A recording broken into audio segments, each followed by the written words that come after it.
Today I would like to show you which papers I have collected to put into my Grungy Fairies junk journal that I'm working on at the moment. We are going to bring these papers into the right size for the journal, and we are going to make them a little bit cohesive by using the ephemera pieces that we've already created with the help of our mood board.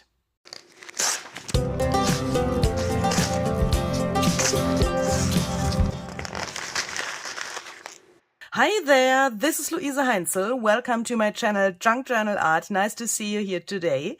Yeah, today I have big things here on my desk, as you can see.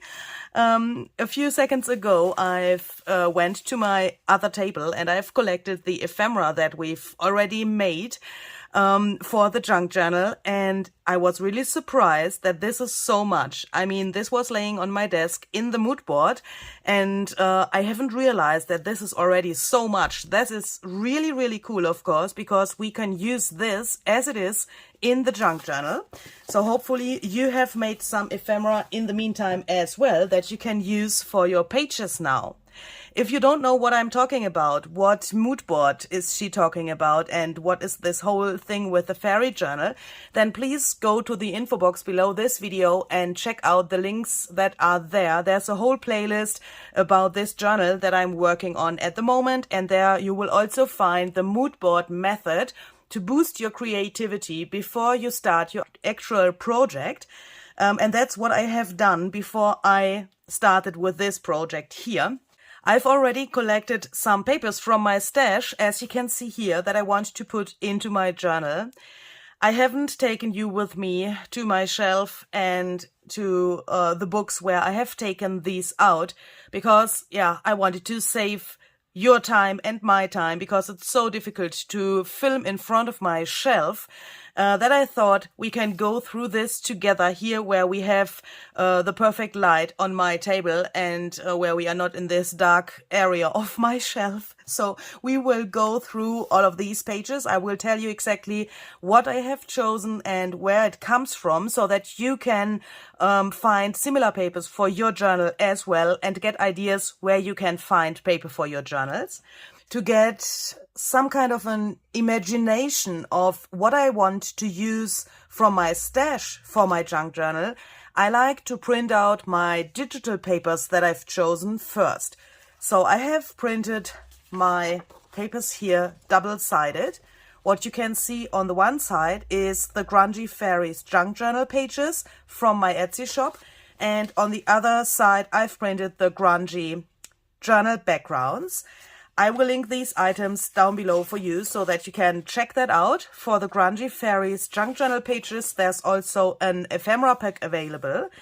And there are also some additional things from my Etsy shop that you could combine with these both sets. I will link everything that you need to know down below in the description box so that you can check that out.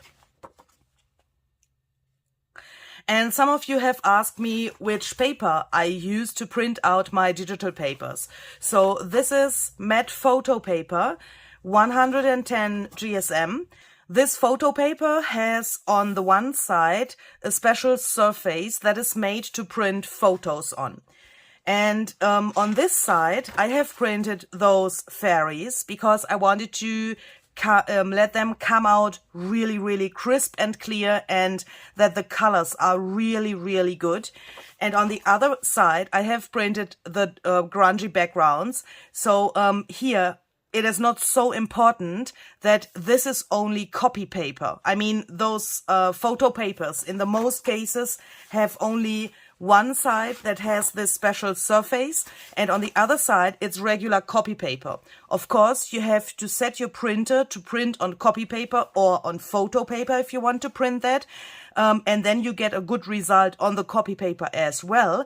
But I like to think about that before I print out my pages, that I have, yeah, the more important printable, if you will, on the side of the paper that has the better quality.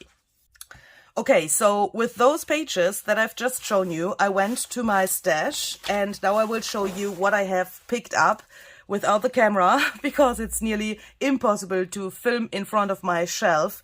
That would be way too difficult. So I have chosen the papers that I think that I want to use, and now I will show you what it is, and I will go through this whole thing here with you and tell you where which paper comes from, so that you can get your own ideas where you can get your papers for your junk journal from.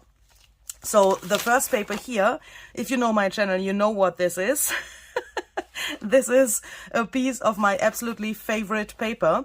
I have found this in Rome in some kind of a grocery store, I would say.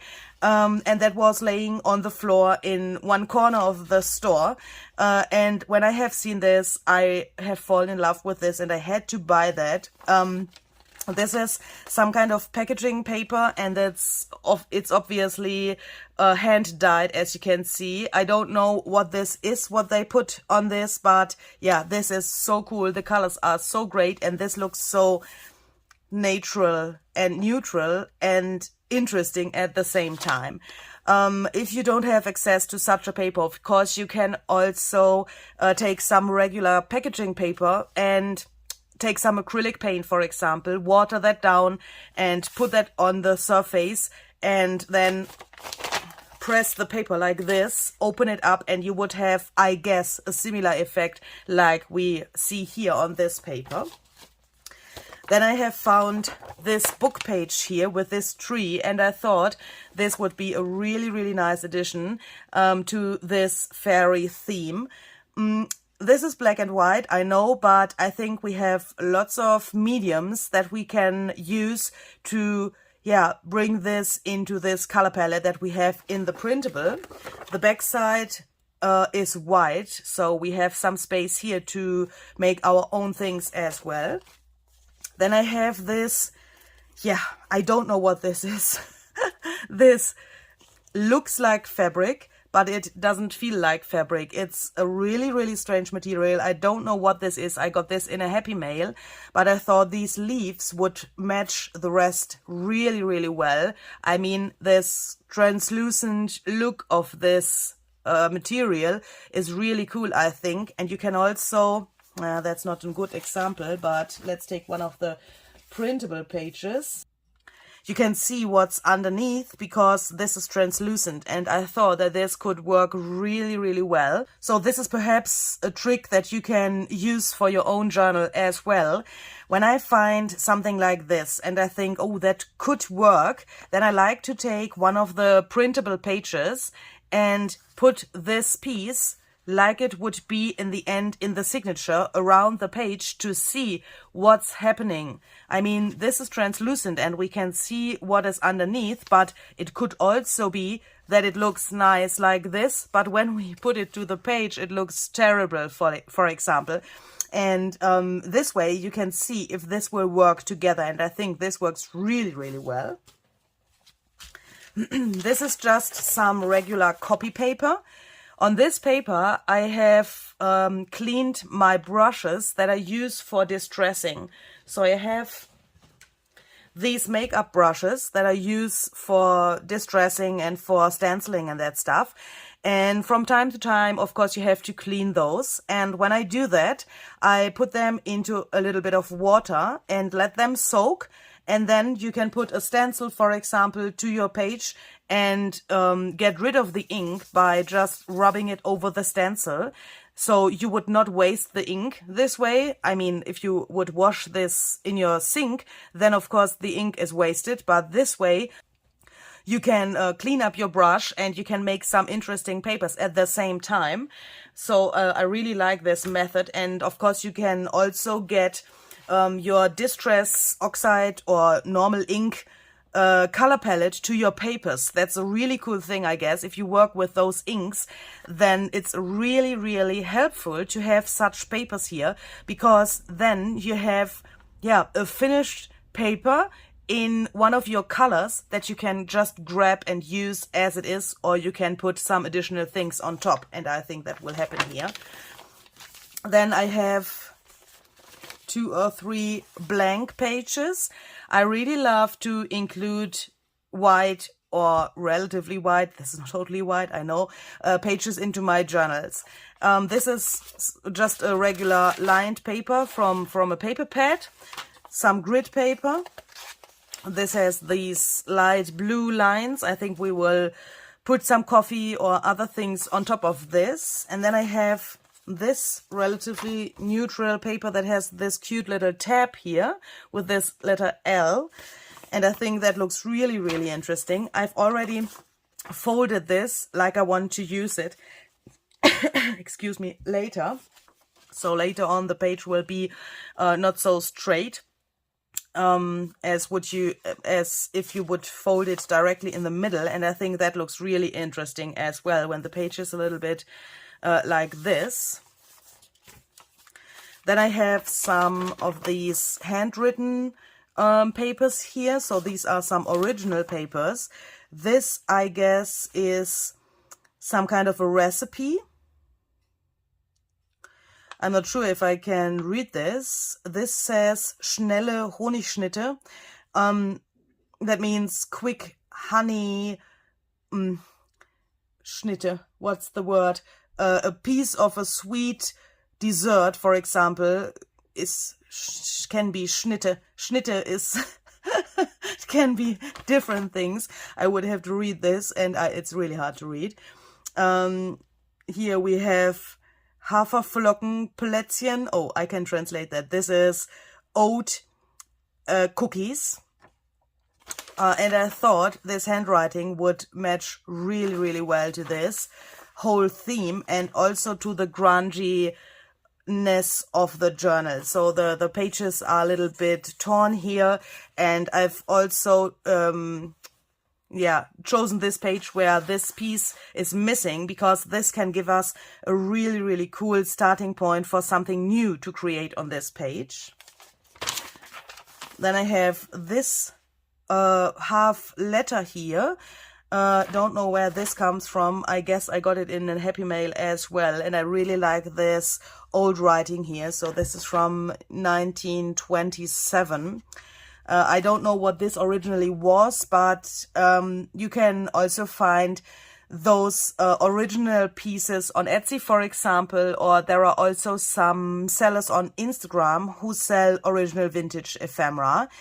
I have some ledger paper in my Etsy shop as a printable. If you are interested in that, I will link that down below for you as well, so that you can get similar things like this as a digital file, so that you can print that at home if you don't have access to those original pieces.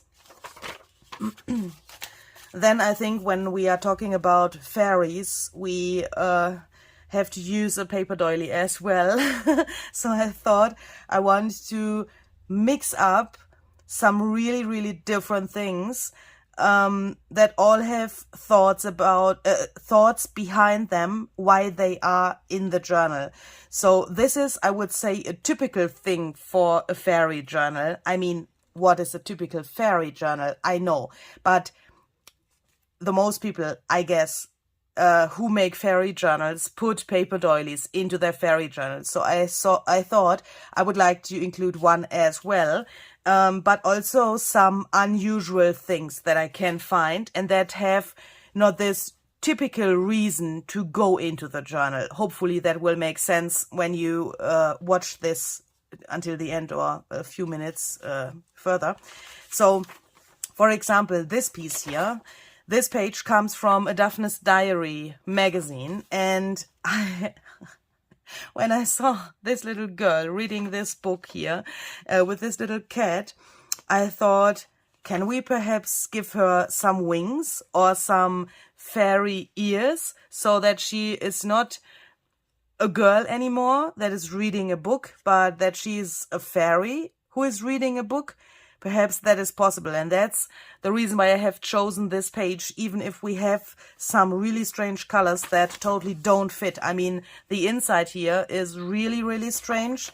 Here we have some pink that is absolutely not matching our color palette, but I think we can put something on top so that this is not visible in the end. And in the same Daphne's Diary magazine, there was a really big poster. Hopefully that's the same word in German as in English. Poster, is that correct? That is a really big piece of paper that you can hang to your wall normally. And this here, I really don't know which is the right direction, because I have torn that into 4 pieces.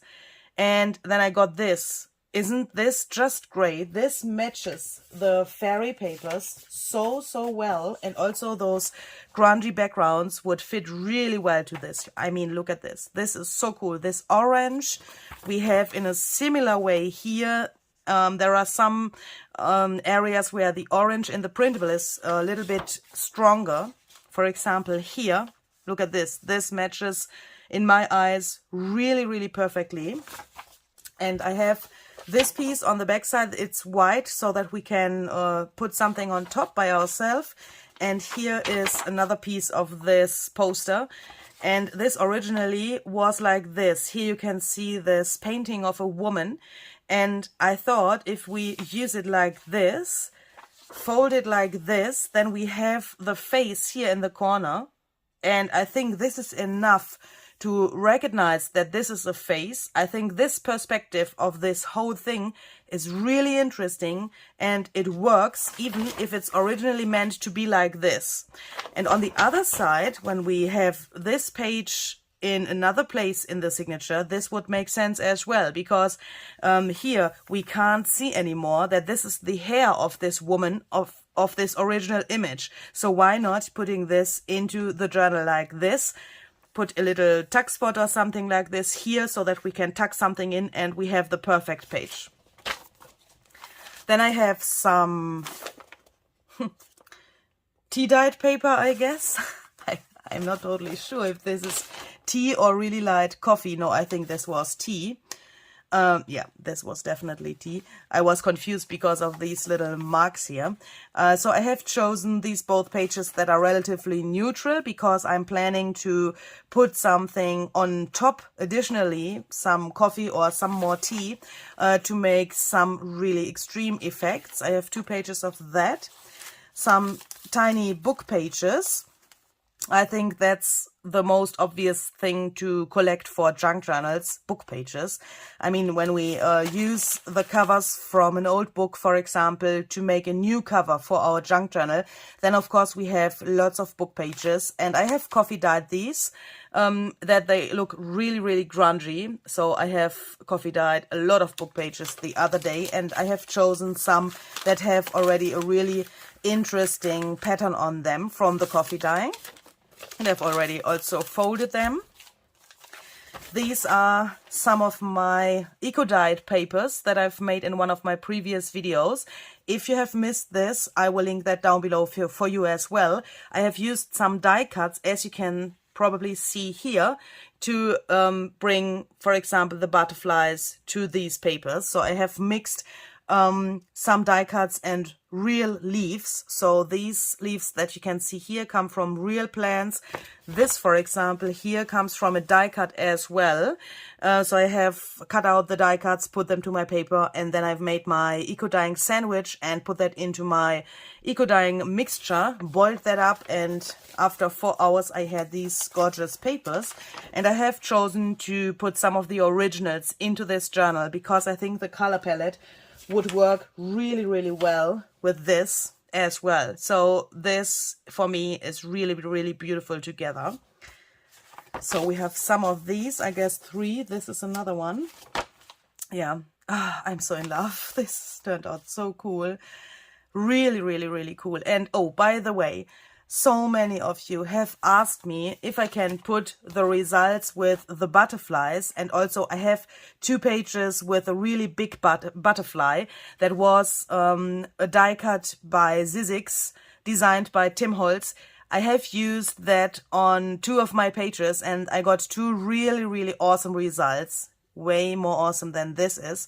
And you have asked me if I can put those and these papers into my Etsy shop for sale. And I have to say, unfortunately, that's not possible because of the copyright of the die cut. I, of course, can't use that. I can use the original in my journal here. Of course, I have made that with my own hands with a die cut, and there's no problem with that. You can, of course, cut out your die cuts and make something new out of them, and then, for example, sell that.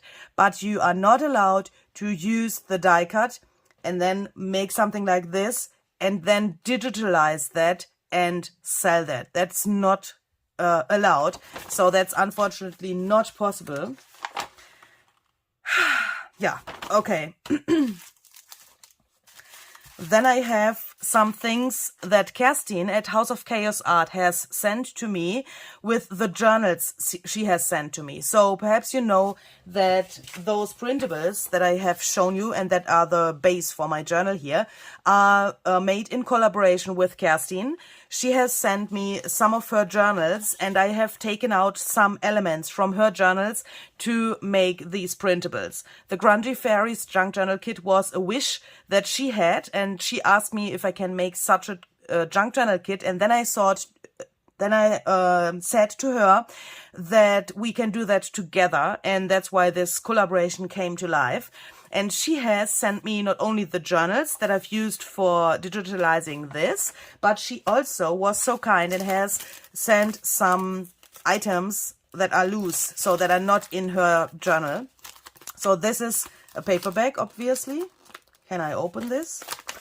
I've just taken that out and I have not looked at it so closely before starting the video. Obviously she has glued that together, but that's no problem. If you have something like this, I mean, this could also be something like a used paper bag. You have bought some bread and you have the paper bag, then it looks perhaps not as brown or gray as this one here. It looks perhaps not as used as this one here, but of course you could also use those things. If you're new to junk journaling and you think, what can I collect to have more things in my stash that I can use for my junk journals, then paper bags is of course one thing that always works. I mean, just fold that in half and you would have the perfect page, and if this is open you would also have a pocket at the same time that you can put something in. This also comes from Kerstin, so I can't tell you exactly what this is. This feels like copy paper or packaging paper. I'm not totally sure. This is very smooth. I don't know what she has done, but I guess that this is coffee with some acrylic paints that she has watered down, and that gives it this really grungy effect, but I can't guarantee that this is the truth. This is also, I would say, regular copy paper. And again, I don't know how she has done this, but if I would see something like this, I mean, if I was you and I would see this in a video, like you see it now, and I would like to have such a paper, then I would do the following thing. I would take a normal copy paper, then I would tea dye or coffee dye it, and then I would spread out some white gesso, and then I would take some black or gray acrylic paint, water that down, make a really, really good mixture out of water, much water and a tiny bit of acrylic paint, and then I would throw this paper into that mixture. Yep, and then I would take it out and hope that it looks as gorgeous as this. Hopefully that will work. Okay, so this is from Kerstin as well. This is a really thin paper. I guess this is coffee and some kind of paint as well. Perhaps she has also used this to protect her table. That's of course also a thing that you can do. You can take your protection paper that you perhaps have on your table, cut that down into the right size, and then you would have perfect pages for your junk journal. So since this is so thin, I have folded this in half so that we now, let me demonstrate that, when we put that into the signature, it's like this.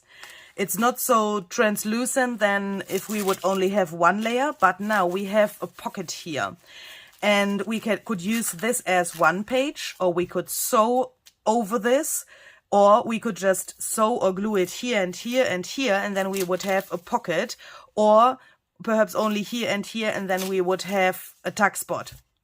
And I thought that could be an interesting way to use such a paper as well. This blue paper here comes from Kerstin as well, and here I have no idea what she has done. It looks like the paper was blue originally, and then she has crumbled it up a little bit and put that into some coffee, but I have absolutely no idea how she has created this. This looks absolutely gorgeous. I really love these little things here, and I already have an idea what I want to do with this, but I will tell you that later. So this is, I think, the same method like the one before, but this is a little bit thicker. And that's perhaps also an idea for you if you are a beginner to junk journaling. Try to find different papers. I mean, of course, that's personal preference, but I think a junk journal gets more interesting the more different papers you have. This is a little bit thicker, this is a little bit thinner, this is translucent, the next one perhaps is something like this, where you don't know if this is paper or fabric. Try to find really different materials, and I promise you, you will have a really interesting journal in the end, no matter what else you do to this.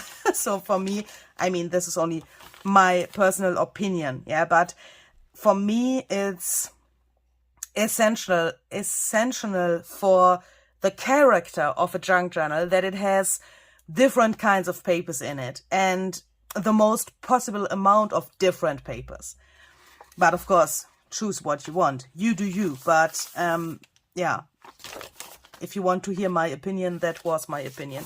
And I think Kerstin has taken this here with these gorgeous stars, and she has, I guess, placed this like this. Not this piece, because this is white and this has some paint on it. But here you can see these little stars. So I guess that she has used the same paper like this, and then she has placed it here to, yeah, a copy paper, I would say. And then she has thrown some paint on top, and now she has this. This is really gorgeous.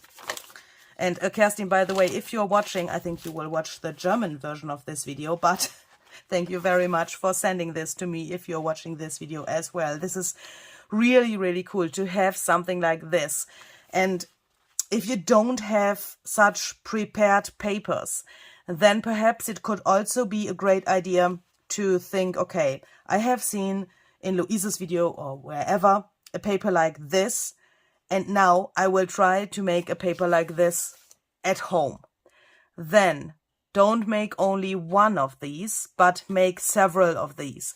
If you have found out the right technique that works for you to make something like this, then make not only one, but make a whole bunch of papers with the same technique.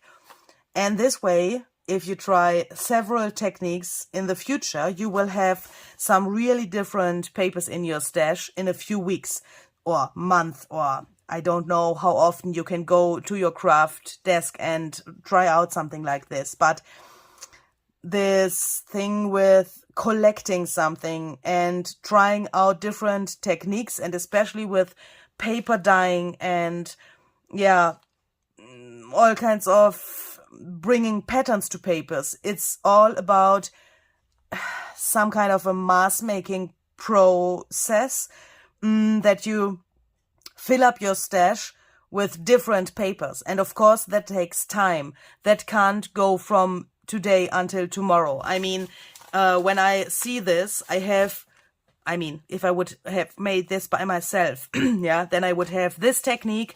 This is a totally different technique. This is a different paper and a different technique. I don't know what this is, but this, I guess, is a different technique as well. And also the eco dyeing is a different technique. The thing with the stenciling is a different technique. But imagine you would have made a bunch of papers with this technique, a bunch of papers with this technique, and so on. then you would have a really big stash of different papers made with different techniques that you could combine with each other. And of course that takes time, and please don't be overwhelmed when you see a video like this where someone shows you all of the different papers. I think the most junk journalists have collected over the years so many things. And of course, when you have a YouTube channel like I have, you get also some happy mails and that stuff. And that means that you get really interesting and really unusual papers as well, that a normal person, for example, do you know what I mean with normal? A person that has no junk journal related YouTube channel, for example, would probably not have. I mean, you are so kind and you are sending so much different things, and so many, I got so many happy mails from overseas as well, and I have papers in my stash that I have never seen in my life before, and that I would probably not have in my stash if I would not have my YouTube channel. So that's all because of you.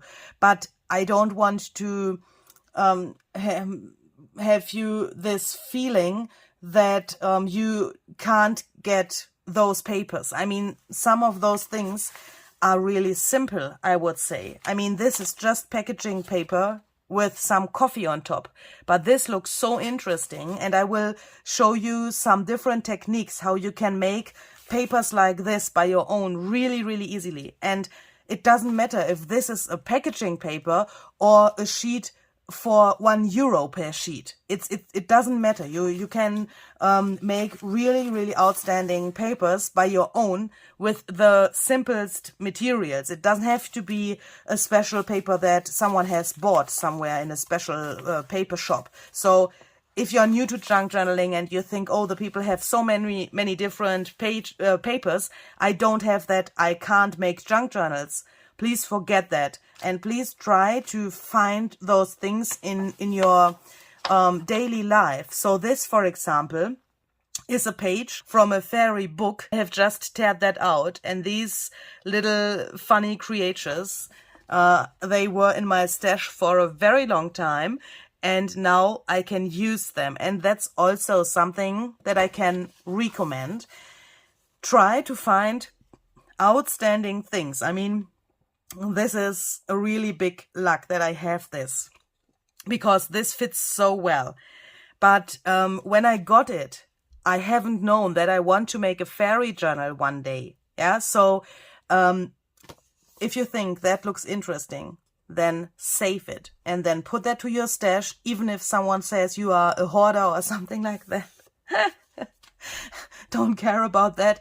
Just keep that and try to build up your stash with different kinds of papers. This, for example, is really strange as well. It looks a little bit weird when you see it as a single sheet of paper, but in a journal, this is absolutely fantastic, and you wouldn't believe what this is.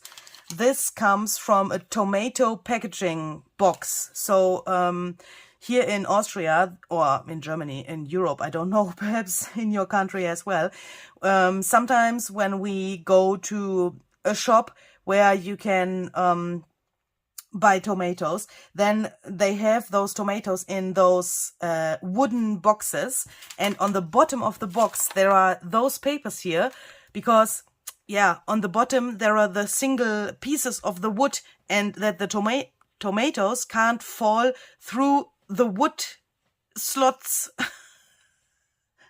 Oh my goodness. Sorry, do you know what I mean?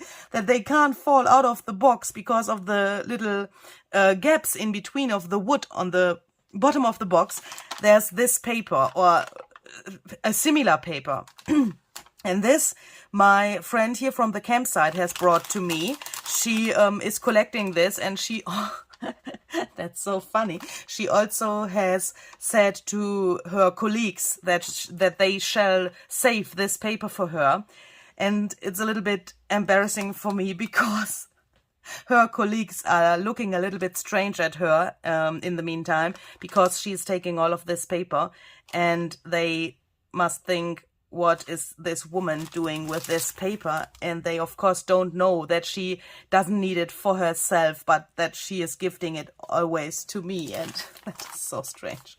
But this funny story can also tell you something. If you have someone who is working in a special shop where you know that there is this or some similar paper that would be thrown away, then ask the people, ask your friends, your family to bring you those papers. I mean, if there's something that you can't use or that you don't like, if there's a really ugly paper or a terrible color in your eyes, then you can always throw it away. I mean, this would be in the trash can if it would not be on my table here. Yeah, and when you get something that someone has brought to you, who knows that you are making junk journals, and you think, that is totally ugly, I can't use it, or this is so slippery that I can't write on it, then you can always throw it away.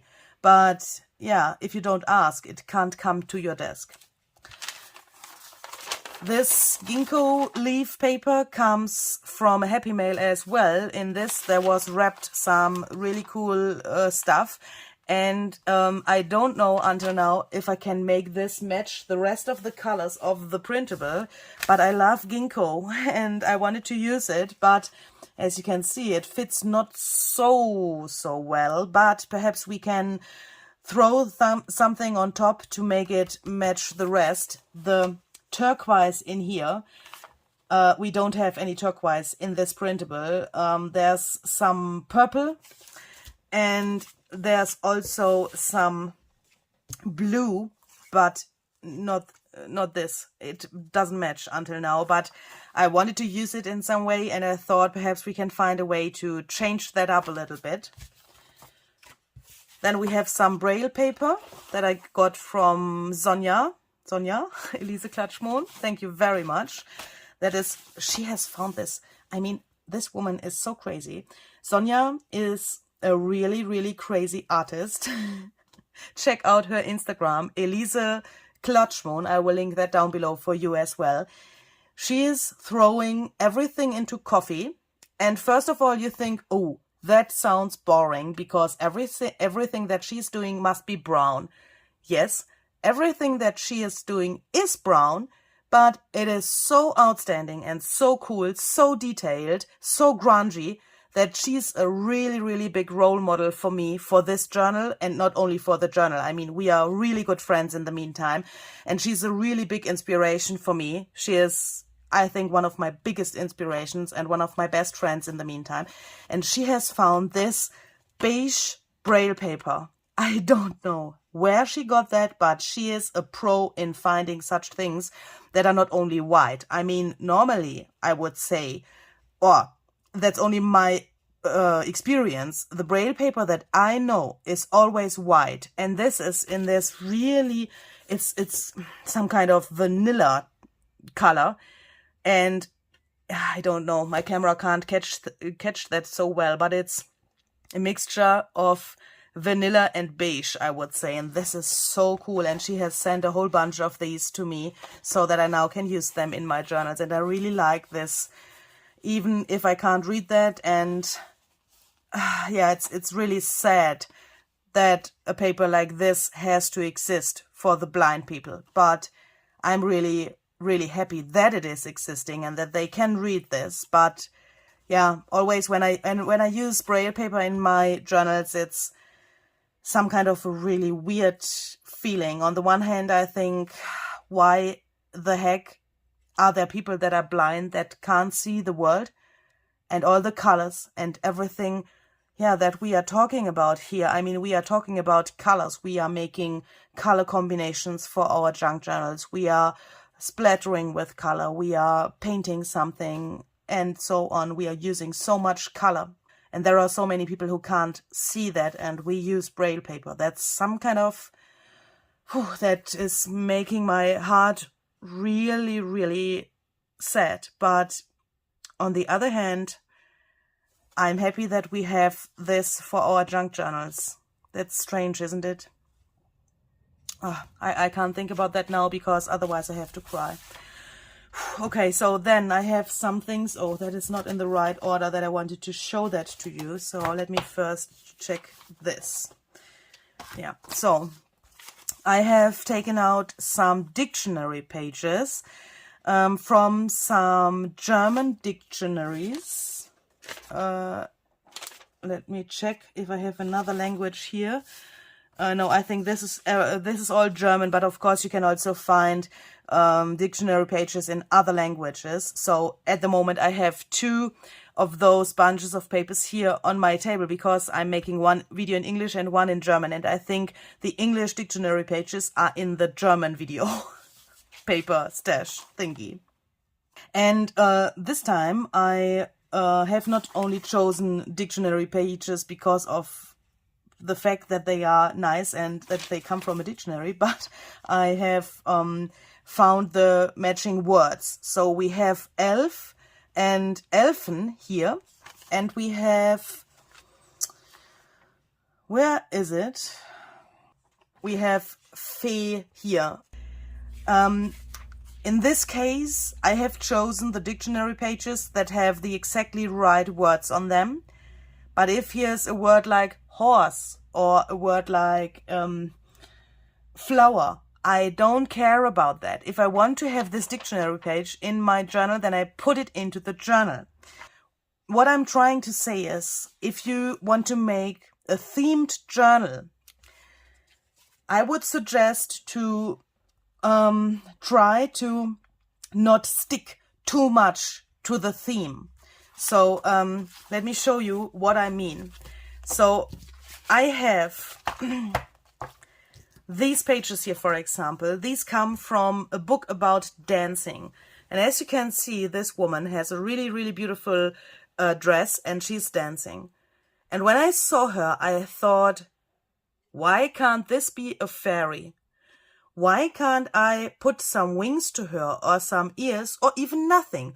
Why can't I put this as it is into my journal when I want to make a fairy journal? I can do that. And why can I do that? Because I'm a junk journaler.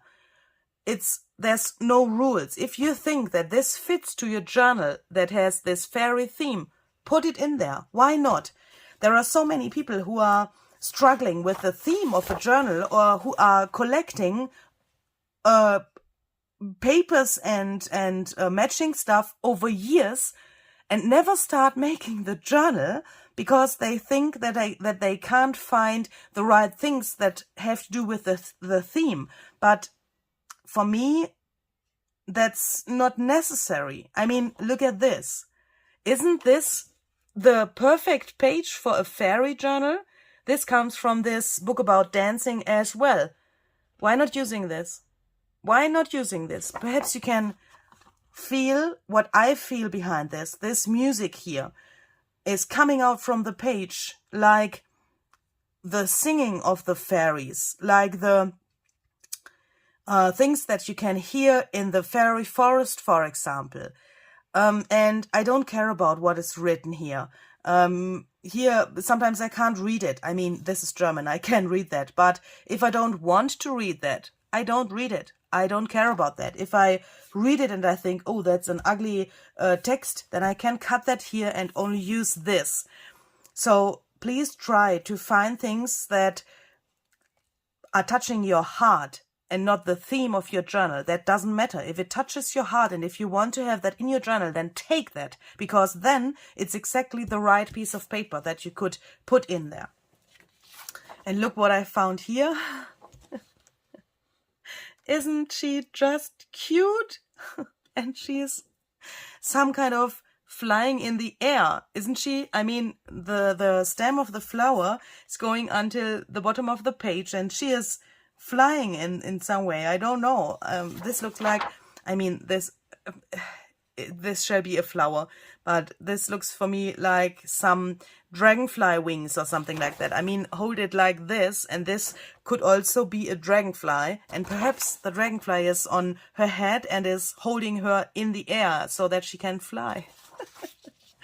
I guess we have to change the color of this flower here a little bit, but this color in the background I thought could match really well with the frayed burlap oxide ink that we have had in our color palette that we have chosen in the very beginning when we started with this. And this comes from a Daphne's diary as well. Yes, and the backside, we have to do something with the backside because here's some advertisement of 10% discount and that stuff. And the colors doesn't fit, so I have to change this a little bit. But and the direction of the page, and that's the reason why I have not folded it until now. The direction of the page would be like this if I just fold it in half. And that is, of course, not correct. I mean, I don't want to have her flying in this direction. I want to have her like this, so I have to find a solution how to cut and fold the page so that it fits into my journal later. Then I have this. I don't know why this is coming now here in the order of my pages. Sorry, that is a little bit strange. That should have come way more early, but I don't want to just throw it to through the other papers without telling you what this is. So this comes from a very old photo album. As you can see, it has these little slots here that are nearly all relatively extremely damaged. This photo album was meant like this. You can just put the corners of the photos into these little slots, and then the photo is here and it is removable so that you don't have to glue that. And I thought this looks really cool. This material is really interesting. I don't know if I can use that as a page because it's so fragile and some kind of weird, but perhaps we can use it as a collage piece on a pocket or something like that. But I wanted to put it here so that I don't forget about it. And then I also have some book pages from some children's books that have, these typical, I would say, fairy matching things. Some mushrooms and some really cute flowers here. And I thought I want to have this mixture in my journal between those things that you think that are typical for a fairy journal and things that are perhaps a little bit unusual. And to bring those typical things into the journal, I have chosen these pages here. I think I will not use them all as full pages, but I have them here to have the possibility to cut them down and choose what I want in my next step. So this comes from another fairy book. This was really interesting to look at. Oh, this is from the first one. But here we have 2 pages from the other book, and look at this. This is just cool. This looks so cool, and I think that when you run through the world with open eyes, you can always find such interesting things somewhere. And you don't have to buy a special book. You don't have to have exactly this children's book to have beautiful pages in your journal, I think. So this is a definition of how fairies look. So this says in German, wie sehen Feen eigentlich aus? So that means, how does fairies actually look? And this says that the fairies are trying to match with their clothes to their environment. And this is so cool. This is so cool. So here she has those wings, and this is describing the wing. This means that she has a crown on her head. So this is Krönchen. That means a tiny crown. With this bottom wing, she is staying in her balance so that she can't fall to one or the other side. Then she has a little pouch that has some fairy dust in it. This looks so cute. Look how she has her hands crossed over each other. I mean, if this is not something where you can get inspiration from, I mean, I can't help you. This is, this is so cool. And this says, weiche Schüchen zum Herumtrippeln. This is nearly impossible for me to translate, but that means really smooth, tiny shoes where she can walk around in a special way. I don't know how to explain or translate this, but it means this. Do you know, she's making really short steps in a really funny and silent way. Trippeln. So that's like this. And you can also see her from the back. That's really interesting. It's a little bit small, but I guess that this is only some kind of a joke. And here we have a measurement. That is so funny because it's written in millimeters and an inch as well. And that's not normal, I guess. I mean, when we have, for example, a paper trimmer or something like that, that we buy overseas, then everything is an inch and there's no scale in millimeters. And in such a book, we have millimeters and inch. What? I found that so funny that I had to have this in the journal as well. And this is a little bit bigger than DIN A5 in the height, as you can see. But when I don't want to confuse you. This is DIN A4. Folded in half, it's DIN A5. So that's the measurements that we have in Europe. And when I put that here, you can see I can cut around this fairy page from the book so that it fits the DIN A5 measurements. I have this frame that I can cut off because this, of course, would be a little bit too big for my journal. And that's the next thing that I want to do now. I will take all of my pages and I will decide how I want to include them. So that means all of this stuff, for example, is no problem. That's also that's already ready to go. Let me show you what I mean. I like to take one page that is the reference for my other pages. That means I'm taking one page that I have printed out on a DIN A4 sheet or whichever size for paper I have chosen. You can also use US letter sized paper for this method, of course. Then I fold it so that I have DIN A5 or you have the half of US letter. And then I take my things and I put them down just like this. If I see I have such small things, I take several of them at the same time, put them like they would be in the end in the journal. So that means the fold is here on the left side, like it is here on this reference paper. And then I put that on top. And then I can get an imagination of how big the pages are. So this is peeking out a little bit. As you can see, it's a little bit wider than the DIN A5 page, but that doesn't matter because I want to have a grungy journal in the end. And I know now that I will have some things peeking out like this in the end. And I guess some more things like this. So when I, for example, have... Let me put that away so that you can see that better. When I, for example, have something like this, this is a double page from a really old book. I could take it, put some washi tape here and just fold it, but then it would be a little bit too big. And what you can see here, for me, is too much that is peeking out. But we can find ways to make that match. And that's what I want to show you in my next steps.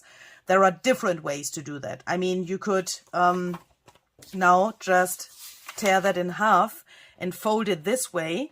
Then you would have two pages that are very small, but that there's also a way to leave this kind of double page and make it match to DIN A5 at the same time. And that's only one example what I want to show you in the next steps. I mean, we have many papers here that are not matching at the moment, and now we will see how we can include those into the journal so that they fit to DIN A5.